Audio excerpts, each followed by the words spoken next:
Ladies and gentlemen, welcome back to the analysis of YOLENO TV. I hope you're well from wherever you're watching this channel. Now, after all the struggles from the Tanzanian citizens, INEC, the body in Tanzania that is charged with announcing results and conducting presidential elections, finally gave SAMIA SULUHU a win. Mgombea aliyetangazwa kuwa mshindi wa kiti cha rais ni Mheshimiwa Dr. SAMIA SULUHU Hassan. The most interesting part is that SAMIA SULUHU received 97 to 98% of all the votes. Milioni 31,913,000. Guess what? The person who is taking the second position, how much do you think he got? You see, this is the main reason why we can say there was a massive boycott of this election.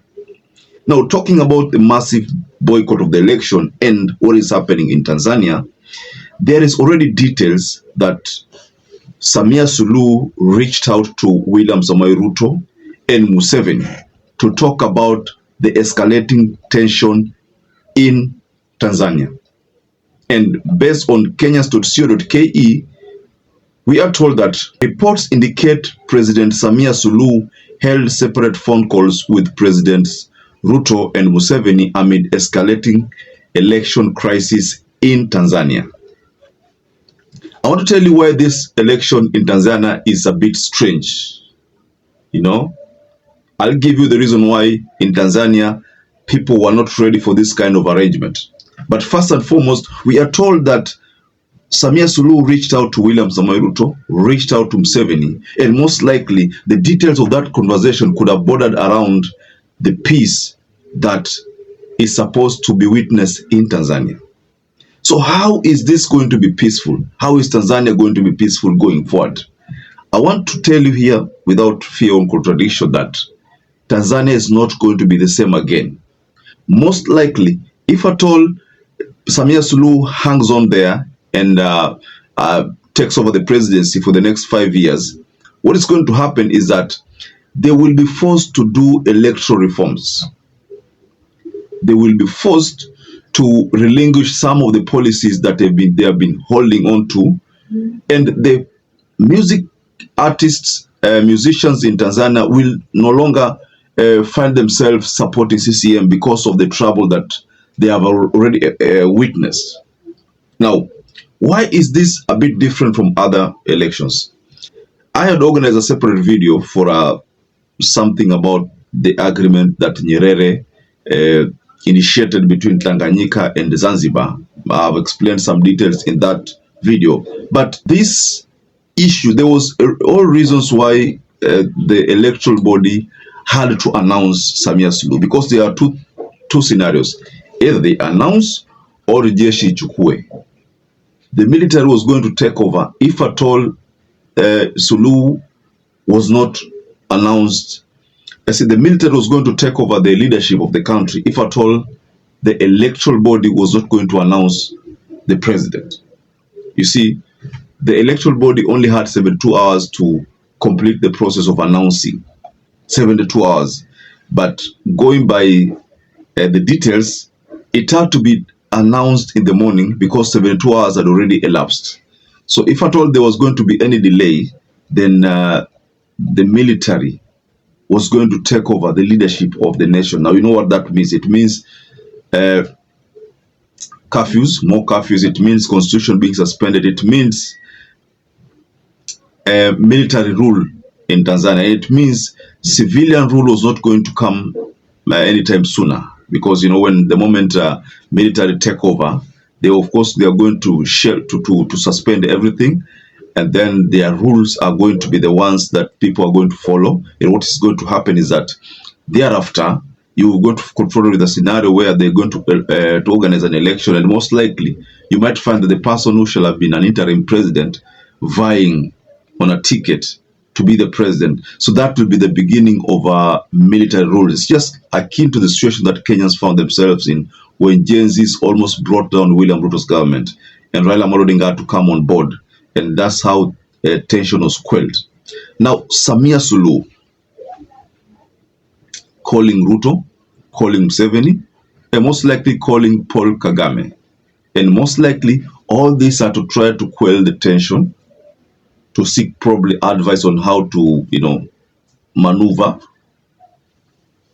What is happening in Tanzania right now is that the situation has forced Tanzanians to be ruled by Zanzibar, people from Zanzibar.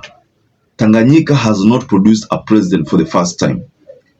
And this, if it's actually what is happening, then hile advice ambayo ilitolewa na Julius Nyerere imetupiliwa mbali. The advice that Tanganyika will always produce a president and Zanzibar will always produce a vice president. This time round, that move has been shelved. Now, we are witnessing a scenario where Zanzibar has both two presidents. Zanzibar has a president, and again, Zanzibar has a president for Zanzibar. Then again, Zanzibar has a president for Jumuiya of Tanzania. That is what is happening. I think that is the main reason why demonstrations were a bit unique here. Now, let me take you to the details of this phone conversation. Reports indicate that Tanzania's political atmosphere has taken a tense turn, forcing President Samia Suluhu Hassan to make urgent phone calls to her Kenyan and Ugandan counterparts, William Ruto and Museveni. According to reliable sources within the State House, Suluhu reached out to the two East African leaders late Thursday night after a series of chaotic protests erupted across major towns, threatening to destabilize her administration. In the midst of this turmoil, Suluhu is said to have sought domestic counsel from Ruto and Museveni, both of whom have faced their own share of political storms. Insiders claim the discussion focused on how to calm the unrest and protect regional stability. Sources close to the conversation reveal that Ruto encouraged Suluhu to open dialogue with opposition leaders, while Museveni reportedly advised firmness in maintaining order.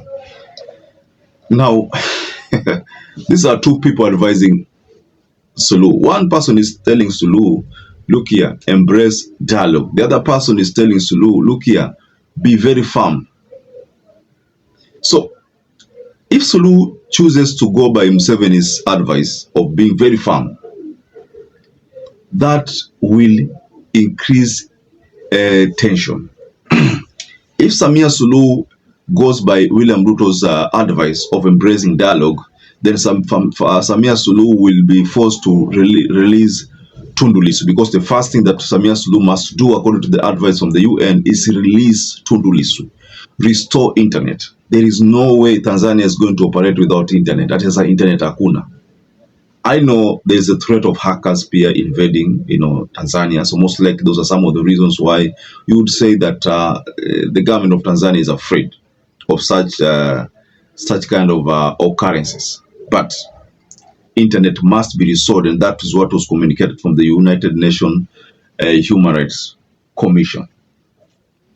Now, what do you think about these two advisors from Ruto and Museveni? Museveni is telling Samia Suluhu, be very firm. I mean, of course, you know what is happening in Uganda. And Uganda are going to go to the polls next year. Again, so we are going to be confronted with another bizarre scenario. But Museveni has advised Samia Suluhu, be very firm. Well, we know Uganda has basically behind bars for the longer part of for almost the whole of this year. For the whole of this year, the opposition leader in Tanzania has been behind bars. The same to what is happening in Tanzania. It's only in Kenya whereby opposition leaders are free. So in Kenya, there is freedom, but Tanzania, freedom has been curtailed, and if you go to Uganda case, freedom has again been curtailed. So, ladies and gentlemen, what do you think Samia Suluhu should do? Should Samia Suluhu go by Ruto's advice, embracing dialogue, or go by Museveni's advice, be firm? So So perhaps if you're watching this video and you've not subscribed, take 1 second and subscribe, like this video. Until you catch up again, stay safe and stay blessed.